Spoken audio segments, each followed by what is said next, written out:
Bismillahirrahmanirrahim. Assalamualaikum warahmatullahi wabarakatuh. Selamat siang rekan-rekan mahasiswaku semuanya. Apa kabarnya pada siang hari ini? Kami sapa dulu rekan-rekan dari ST-STkom. Ini sudah ada tasnya, ke orangnya tidak ada, ini kemana ini? Kemudian kami sapa juga rekan-rekan mahasiswa dari kampus Universitas Telkom Siliwangi. Apa kabarnya pada siang hari ini? Tidak lupa kami sapa rekan-rekan mahasiswa dari kampus Ungaran, Kendal, dan juga kampus Suwen. Semoga rekan-rekan dari mahasiswa Universitas Telkom Semarang pada kesempatan siang hari ini dalam keadaan sehat dan tetap bersemangat. Suasana sangat panas ya, tapi tetap bersemangat untuk mengikuti perkuliahan hybrid mata kuliah teori organisasi. Tidak lupa kami sapa Bapak Ibu dosen pendamping, Bu Vivi yang baik hati selalu membantu Pak Jailani. Alhamdulillah Bu Vivi sehat. Bu Vivi tetap semangat.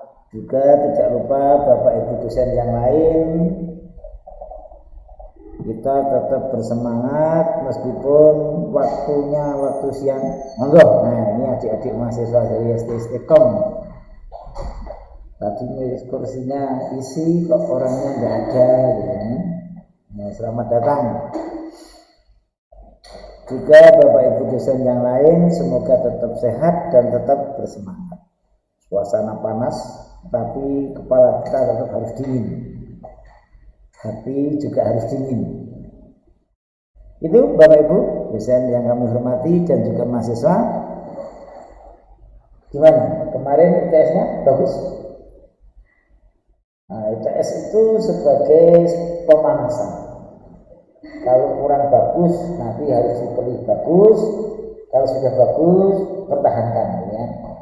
Begitu juga Pak Jailani dalam menyampaikan materi agar juga menjadi evaluasi.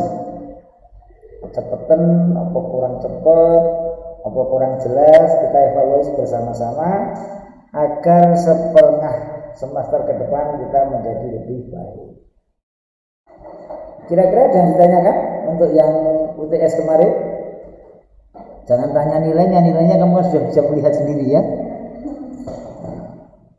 Kira-kira ada yang ditanyakan, kalau tidak kita masuk pada pembahasan separuh semester, setengah semester yang kedua.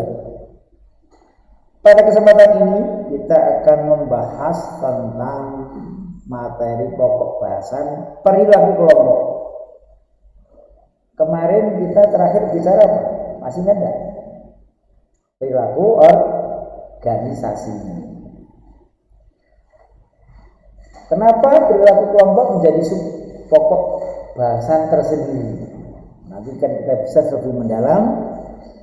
Seperti biasa kita sampaikan dulu terkait dengan capaian pembelajaran atau tujuan pembelajaran.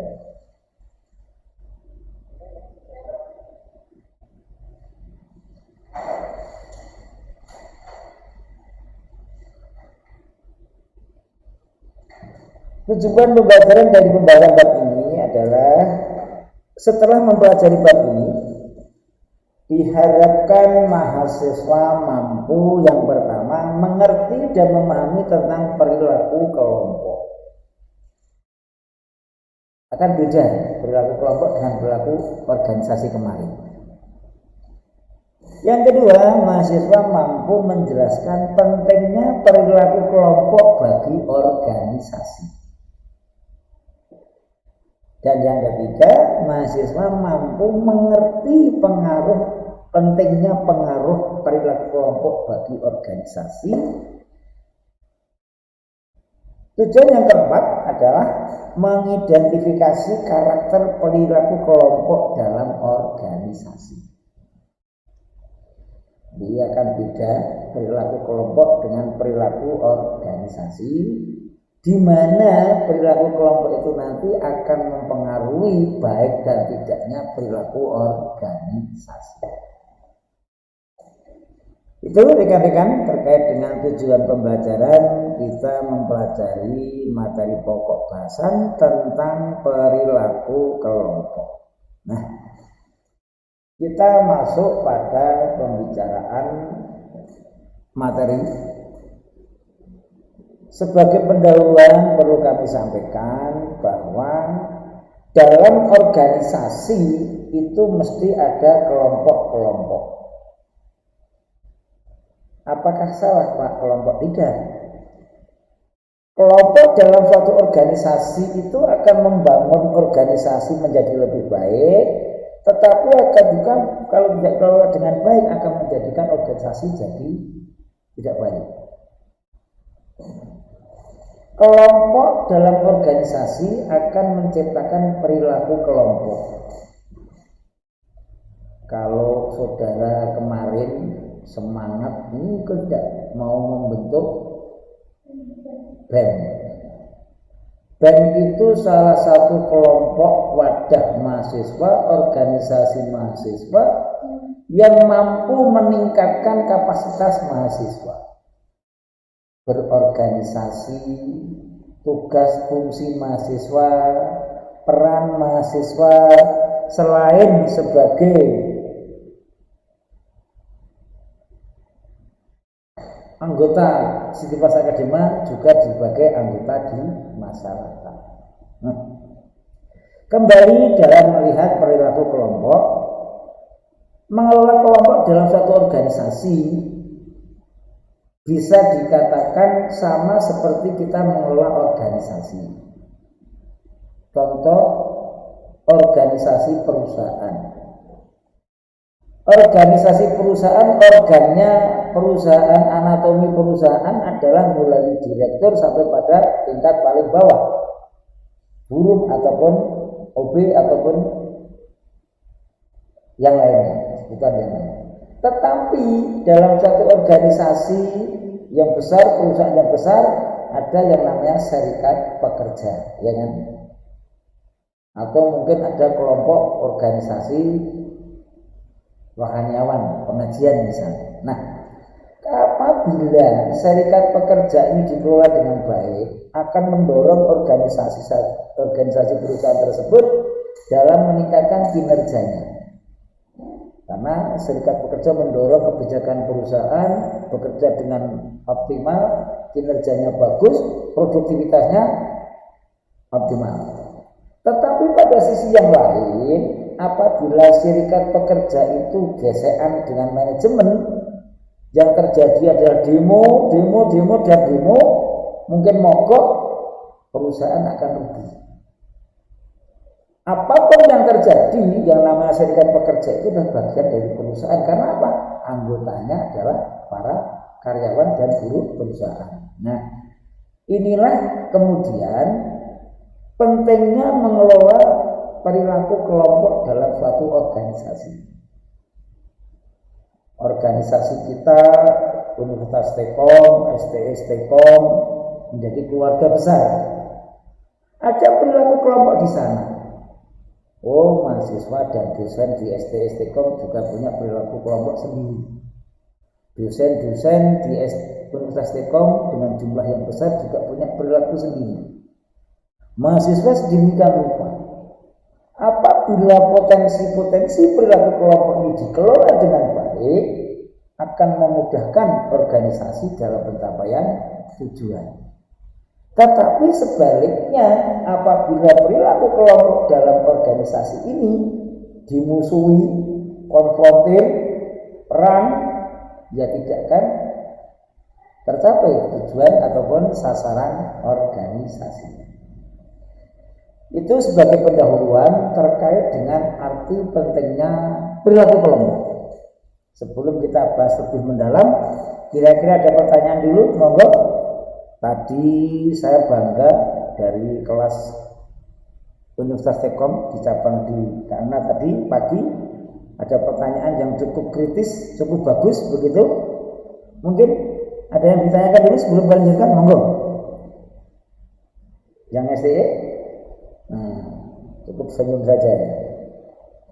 Nah, kalau kita melihat kelompok, kita lanjutkan. Kalau kita melihat perilaku kelompok yang disampaikan Pak Jalil di depan tadi, apakah itu satu contoh serikat pekerja atau contoh dari kita, keluarga kita adalah BEM, Badan Eksekutif Mahasiswa, atau kelompok pecinta alam, atau kelompok olahraga misalnya di Sivitas Akademika, kita melihatnya adalah dengan melihat suatu teori kelompok sebelum kita melihat perilaku yang lebih dalam. Nah, kelompok itu sebetulnya apa yang menyebabkan berkelompok? Kita saat ini berkelompok, kita berdaulat, Anda mahasiswa, Pak Jalani yang mengaku mata kuliah berorganisasi. Kita berkelompok. Sebetulnya yang kenapa kita berkelompok? Ada Pak Jalani, ada Anda juga.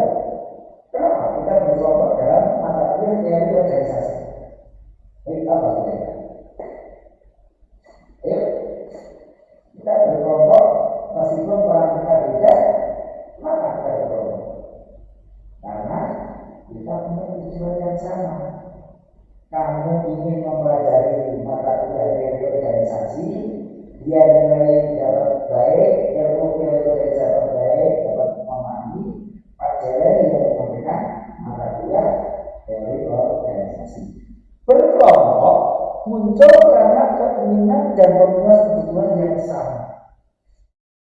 Tidak mungkin ketika berkelompok bentukannya beda, meskipun kesamaan itu kadang dipaksa, ya. Anda harus mengikuti mata kuliah Pak Jalani karena Anda terpaksa harus mengikuti mata kuliah sampai pada akhir semester, kan begini. Saya yakin Anda akan terpaksa, ya. Saya terpaksa, ya. Nah, kelompok pada teori kelompok karena keinginan yang sama antara individu yang satu dengan individu yang lain.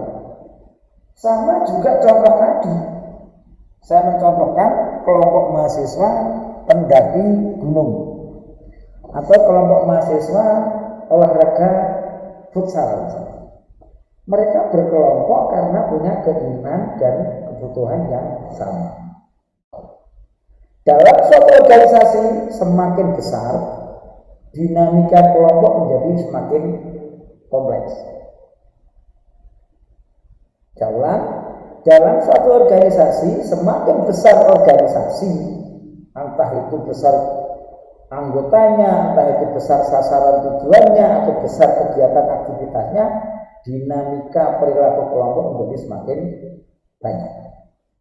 Dinamika kelompok menjadi semakin besar. Nah, karena kebutuhan kelompok berkelompok karena sama keinginan, sama kebutuhannya, sehingga berkelompok itu sesuatu yang wajar.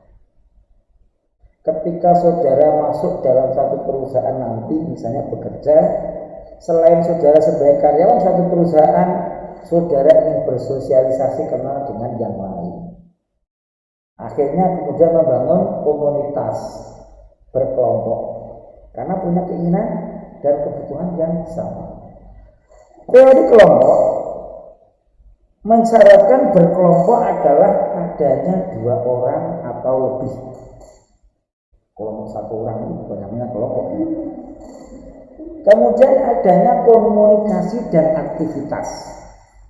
Seorang pemimpin, apakah itu pemimpin organisasi sosial kemasyarakatan, apakah itu pemimpin perusahaan, jangan takut ketika ada berkelompok-kelompok yang ada di lingkungan kita. Itu biasa, wajar, dan pasti mereka akan berkomunikasi dan melakukan aktivitas. Entah itu hanya beri bakso bareng-bareng, entah itu hanya kepingin healing bareng-bareng.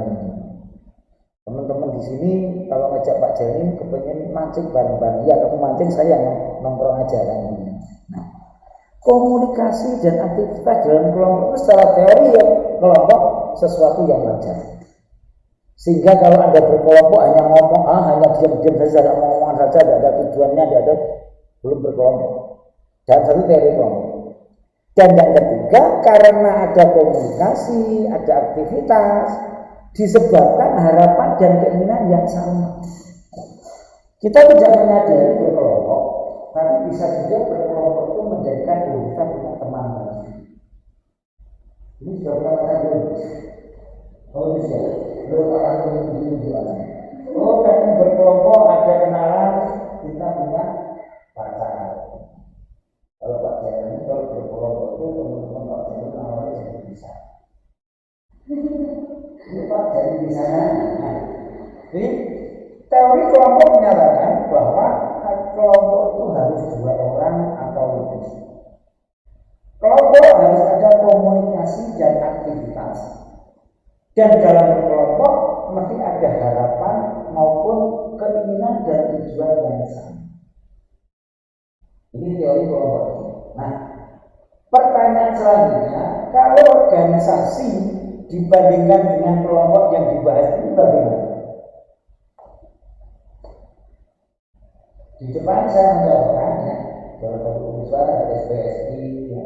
Dalam kampus ada dewan dan badan eksekutif mahasiswa, ada kelompok mahasiswa manajemen, ada kelompok studi akuntansi, ada mahasiswa pendaki gunung, ya. Ada mahasiswa olahraga sepak bola dan segala macam. Nah, pada teori kelompok, karena kelompok muncul dari keinginan dan pemenuhan kebutuhan yang sama, meskipun kita satu keluarga di STS Tekom, kita satu keluarga di Universitas Tekom, selain kita sebagai sivitas akademika, dosen memberikan materi pelajaran, materi kuliah, mahasiswa menerima materi kuliah, ternyata ada keinginan yang lain. Oh kita butuh pengajian bareng-bareng. Oh kita butuh olahraga bareng-bareng. Karena apa? Itu manusiawi. Nah, ketika kita di depan kita bicara tentang konsep dasar atau konsep utama organisasi, organisasi itu anggotanya orang-orang, ya, anggotanya manusia-manusia, bukan laptop, bukan HP. Di mana orang itu punya keinginan yang berubah-ubah. Kamu masih semester 1 duduk di sini masih duduk manis sebagai mahasiswa. Belum tentu 3 tahun ke depan atau 3 semester ke depan kamu masih duduk manis seperti ini. Sudah keinginannya sudah beda. Sekarang mungkin maaf baru masuk orientasi bla bla bla bla belum. Tapi ketika sudah 3 tahun belum tentu seperti itu. Itu terkait dengan teori kelompok. Jadi itu satu yang wajar seorang pemimpin organisasi kalau ada yang berkelompok, ada yang berkomunitas, tidak usah takut, tidak usah panik. Kalau itu dikelola dengan baik akan menguntungkan organisasi. Tetapi kalau sudah panikan dulu dibiarkan tidak ada kendali, bisa-bisa akan merugikan satu organisasi. Mungkin di sini ada yang tanya dulu sebelum kami lanjutkan terkait dengan teori kelompok. Kalau hanya sepentas kita ketemu banyak teman, beli bakso bareng, bubar, belum kelompok. Menurut teori kelompok ya hanya berkumpul bareng-bareng. Karena tidak punya komunikasi, tidak punya aktivitas yang lain. Lanjut ya, oke. Kita lanjutkan. Nah, kalau teori kelompok sudah menekankan bahwa berkelompok ada koordinat, komunikasi, ada kesamaan tujuan, keinginan, dan harapan-harapan. Ada banyak ketika kita melajari teori atau jenis-jenis kelompok. Kelompok dalam satu organisasi ada yang dinamakan dengan kelompok formal dan kelompok non formal. Kalau formal mestinya yang jelas, aturannya jelas, kemudian anggotanya juga jelas, tujuan dan sasaran yang jelas. Tapi kalau non formal kebaliknya. Nah, tolong saudara cermati rekan-rekan mahasiswa, sebelum kami jelaskan mungkin ada saya berikan pertanyaan begitu. Kalau yang di atas ada kelompok formal dan non formal, kalau di bawah ada kelompok formal dan informal. Kira-kira apa yang menjadikan kelompok informal dan formal maupun formal dan non formal itu apa?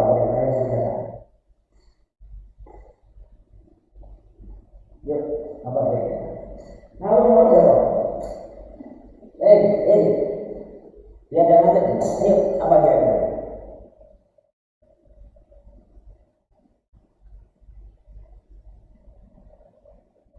Formal dan informal, formal dan non formal.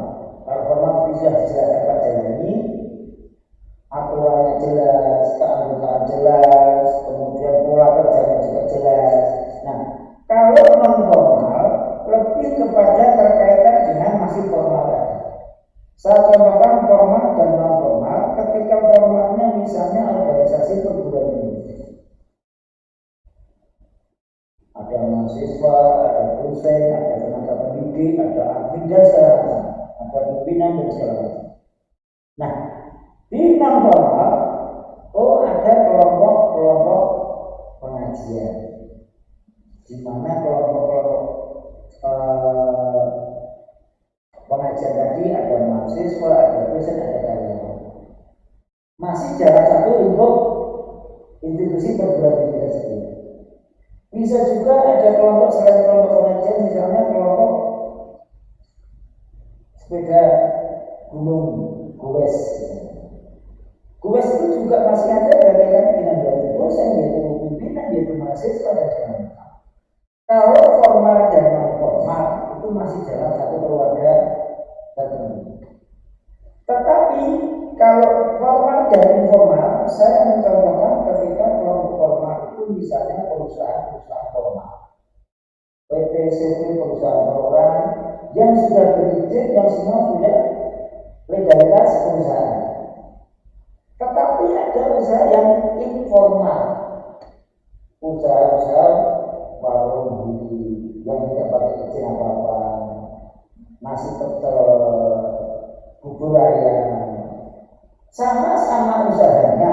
Kalau kelompok formal, usaha formal itu izinnya jelas, wajibannya juga jelas, pajak dan segala macam. Tetapi kalau informal itu sama-sama berusaha, tapi legalitasnya tidak informal. Sama-sama jualan. Ada beda ya dengan yang non formal dan formal tadi. Kalau formal dan non formal masih dalam satu kerangka atau keluarga. Ya. Tetapi kalau formal dan informal sudah berbeda. Nah, kelompok yang kedua adalah kelompok profesi keahlian.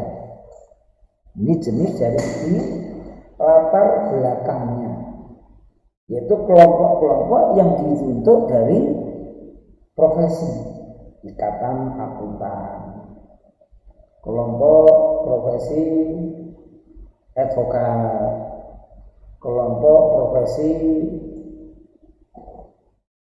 gapensi, ataupun yang kemarin agak ramai dengan Filbut Anidia Bakri itu apa ya? Kadin pusat itu kan Asad Rasid diganti dengan Anidia Bakri. Itu adalah kelompok-kelompok profesi. Nah, kelompok asal daerah. Jadi kalau di sini ada enggak kira-kira yang dari kemarin saya kenalan dengan mahasiswa yang angkatan sudah begitu, katanya saya tanya dari jauh-jauh, dari Riau, dari Kalimantan Barat sama Kalimantan Tengah kan gitu kan. Nah, ketika mereka membentuk kelompok itu bisa kelompok dari asal daerah. Jadi sama-sama dari Kalimantan, atau sama-sama dari Sumatera. Yang Sumatera kelihatannya agak banyak. Ataupun kelompok-kelompok yang lain. ketika kita melihat jenis-jenis kelompok ini, kemudian kita komparasikan dengan teori kelompok 1, 2, 3. Pertanyaan Pak Jani untuk rekan-rekan mahasiswa, dari kelompok-kelompok yang dilatar belakangi terjadinya kelompok ini, teori kelompok ini masuk enggak? Yang saudara lihat di sekeliling Anda. Misalnya kelompok, kita contoh sederhana aja lah, kelompok di sekolah. Ada enggak kira-kira yang di rumah saudara dengan teori kelompok yang Pak Jami sampaikan tadi? Apa pendapat saudara?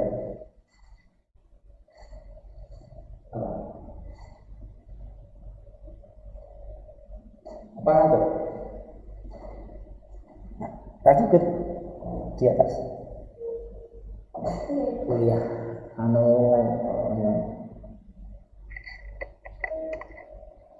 Nah, dari teori tentang kelompok, kemudian saya mencoba memberikan contoh jenis-jenis kelompok.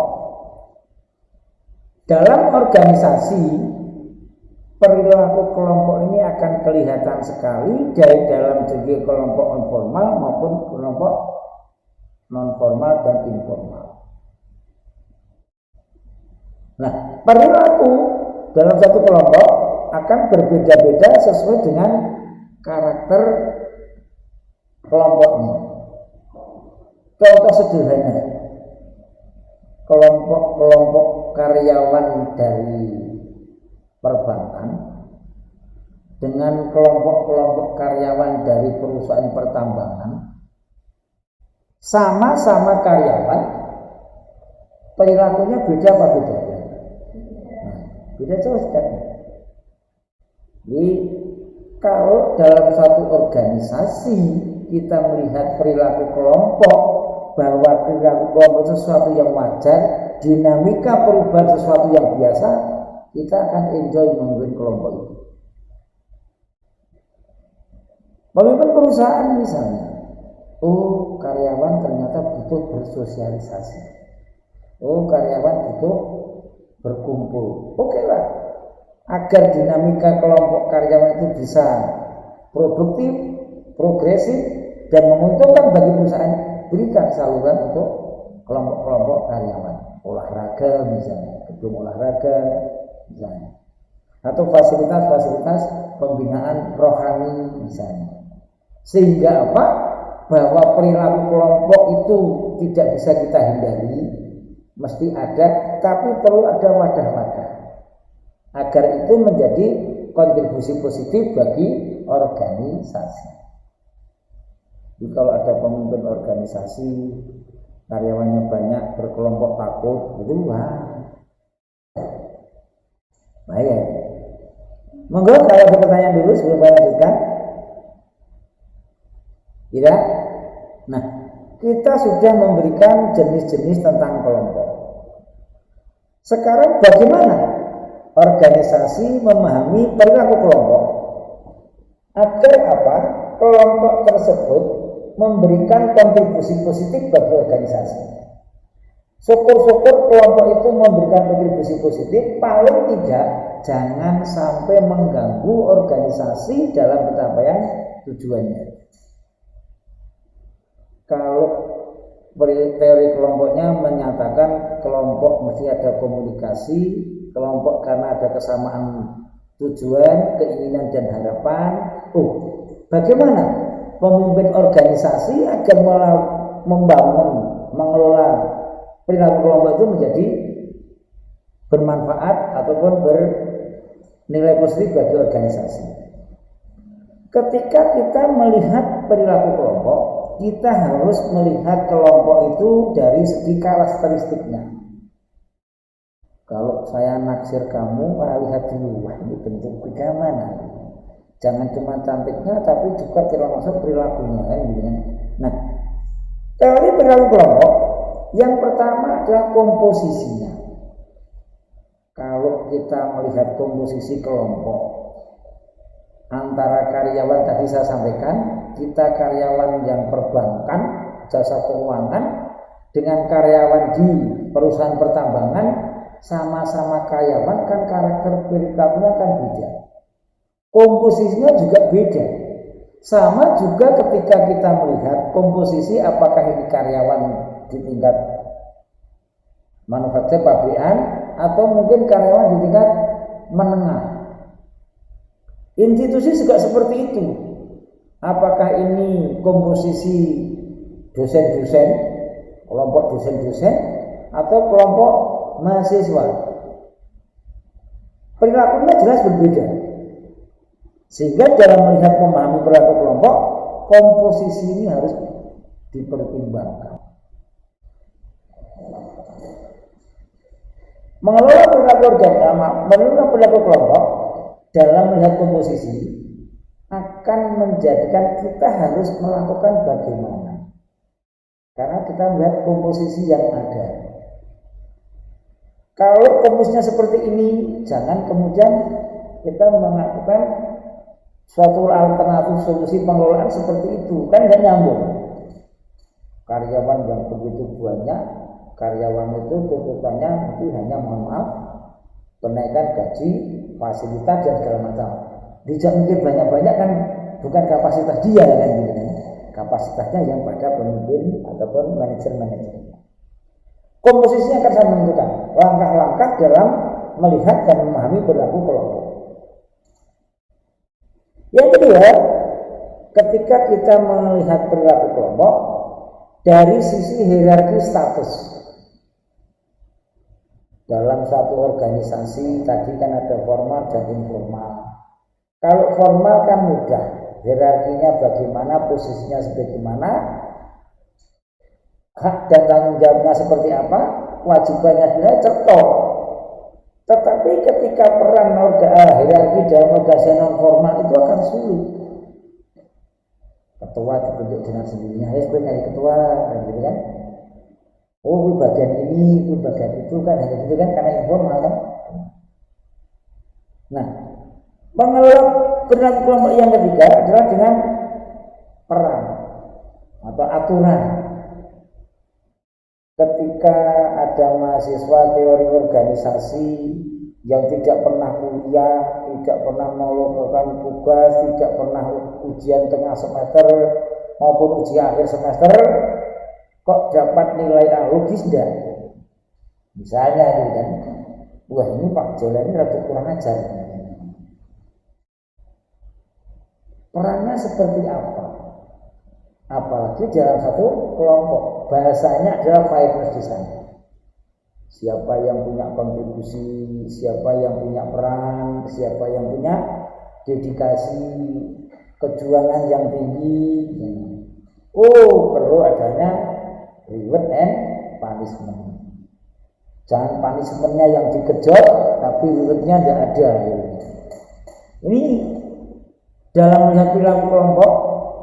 Untuk yang ketiga, peran atau rules ini penting. Ini maknanya luas sekali. Jadi jangan-jangan kemudian karena dekat dengan bos, dari bawah langsung meluncat ke langit gitu kan, tanpa ada tahapan-tahapan yang dilalui. Nah, yang selanjutnya melihat perilaku kelompok itu dari segi norma. Oh, gini kira-kira bagaimana toh? Berkelompok mesti ada yang di depan. Entah itu ketua formal, entah itu non formal, mesti ada. Atau jenis koordinator apapun namanya. Nah, secara normal mereka juga ada struktur. Kalau bisa ya diselesaikan dengan struktur yang ada di norma-norma etika diakui atau tidak, sejahat apapun kita, hati kita tidak bisa kita bohongi. Ketika kita melakukan kesalahan, ketika kita melakukan kekeliruan, kita ada malu, ya enggak? Kita ada takut, ya enggak? Mungkin ponaan, kan? Kalau Anda ujiannya diawasi Pak Jeleni, buka saplaan gitu, mesti ada kan mikir-mikir ini konangan enggak kan gitu kan? Ini iya enggak?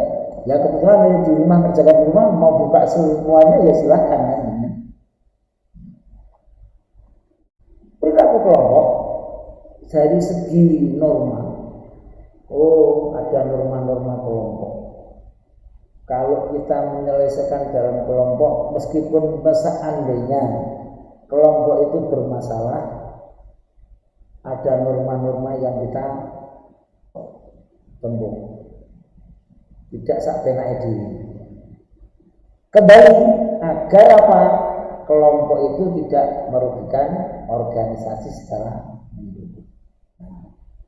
Perilaku kelompok wujud daripada keinginan bersama, tujuan bersama. Tetapi pada sisi yang lain, mereka punya sifat-sifat kompleksitas yang berbeda-beda, kan? Saya beda dengan kamu, kamu beda dengan yang itu, kan begitu. Oke lah, kita dalam taruh mata kuliah ini sama karena kepaksa kita belajar berorganisasi. Tapi ketika sudah lepas, why not, kan gitu kan? Kemudian yang ke berapa ini? Yang kelima adalah kepemimpinan. Mengelola, memahami perilaku kelompok dari sisi kepemimpinan. Ada banyak organisasi-organisasi kemasyarakatan yang loyalitas kepada pimpinannya itu sangat tinggi. Ketika kita perlu, cukup kita ambil pimpinannya, gitu ya. Apalagi dengan era-era saat ini, era apa kira-kira? Era pilkada. Wah, organisasi ini mendukung si ini, organisasi sana mendukung si itu, gitu kan? Pimpinannya yang bertanggung jawab, misalnya. Tapi pengalaman Pak Jani belum tentu.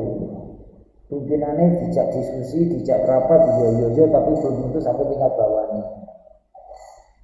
Nah, yang terakhir mengalami ada sebuah kohesivitas. Apa itu kohesivitas? Hubungan, keterkaitan. Oh, kalau mengelola kelompok ini dibilangi, diberi masukan ini, kok ternyata kurang diterima. Menggunakan tokoh lain yang kira-kira punya kohesivitas, punya hubungan. Saya ngerayu kamu nggak mentak, nggak masuk, mentok, saya cari yang lain yang bisa merayu kamu. Oh, ternyata tujuan dalam organisasi kita bisa tercapai. Nah, ketika kita memahami perilaku kelompok dalam satu organisasi, apakah itu dengan karakteristik, dengan komposisi, hierarki, terus norma maupun pemimpinan dan kapasitas, ingat, kelompok ini sudah punya power. Dalam suatu organisasi FPSI misalnya sudah punya power. Dalam satu kampus BEM sudah punya power, daya tawar, bargaining. Pertanyaan selanjutnya, kalau perilaku kelompok-kelompok tadi bisa kita kelola dengan baik, akan mendorong organisasi dalam pencapaian tujuannya. Tetapi seandainya tidak dikelola dengan baik, akan menghambat. Anda bisa bayangkan kalau misalnya BEM Anda seperti BEM-nya Unair begitu, sampai dibekukan oleh dekannya itu karena keberanian yang berlebihan, gitu kan? Akhirnya Pak Menterinya turun tangan, suruh mau apa itu? Pembekuan suruh ditinjau ulang, gitu kan? Nah, itu salah satu bentuk contoh-contoh yang ada di sekeliling kita terkait dengan perilaku kelompok. Karena kelompok itu sudah punya power.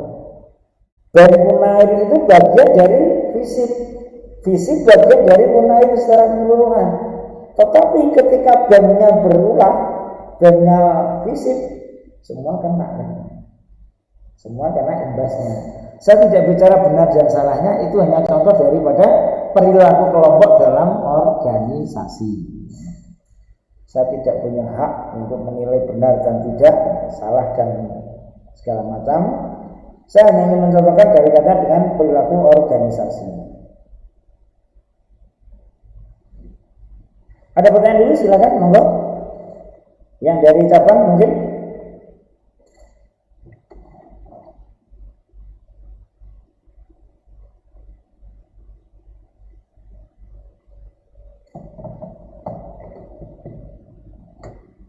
ada, monggo.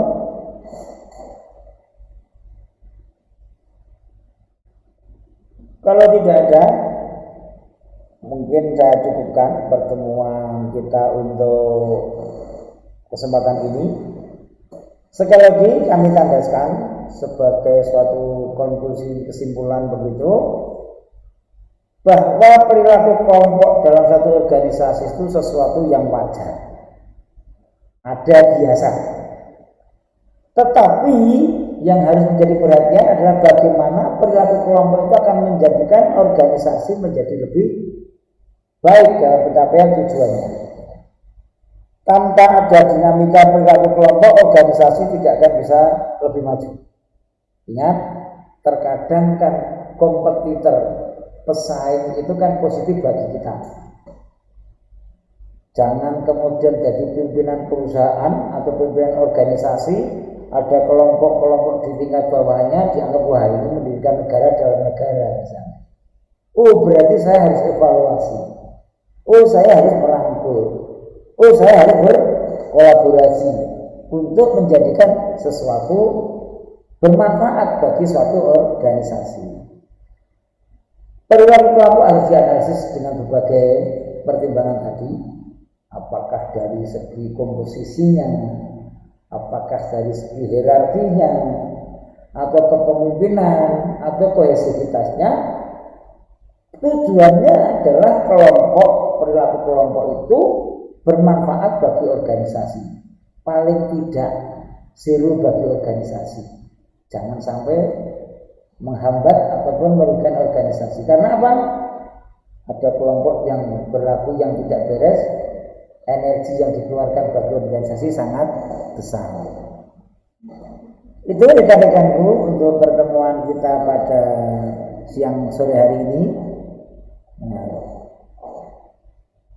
kami beri waktu sekali lagi kalau ada yang ditanyakan. Monggo kami beri waktu.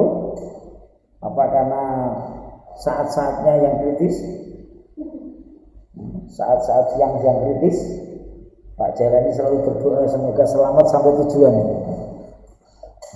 Nah, saat-saat yang kritis betul. Kalau pagi tadi masih fresh. Ini ya ada soal untuk evaluasi dan bahan diskusi, didiskusikan dengan teman-teman, tidak harus dikumpulkan. Kalau nanti ada masalah, ada kendala, nanti disampaikan pada di WA Group atau WA langsung pada Pak Jailani, monggo. Seperti pagi tadi kita diskusikan di media perkuliahan, ada kendala suara, dia WA, oke kita diskusi lewat WA. Baik rekan-rekan semuanya, apabila tidak ada pertanyaan, mungkin cukup perkuliahan pada siang hari ini. Terima kasih kami sampaikan kepada Bapak Ibu dosen pendamping atas kesetiaan dan kesabarannya. Juga rekan-rekan mahasiswa semuanya dari Suwen, dari Ungaran, dari Kendal, dari Siliwangi maupun yang dari Sartasura ini, berdua ini memberi semangat pada Pak Jailani. Alhamdulillah. Semoga kita tetap sehat, tetap semangat, ketemu lain di lain kesempatan. Kami mohon maaf segala kesalahan. Terima kasih atas segala perhatian semuanya. Kami akhiri. Assalamualaikum warahmatullahi wabarakatuh.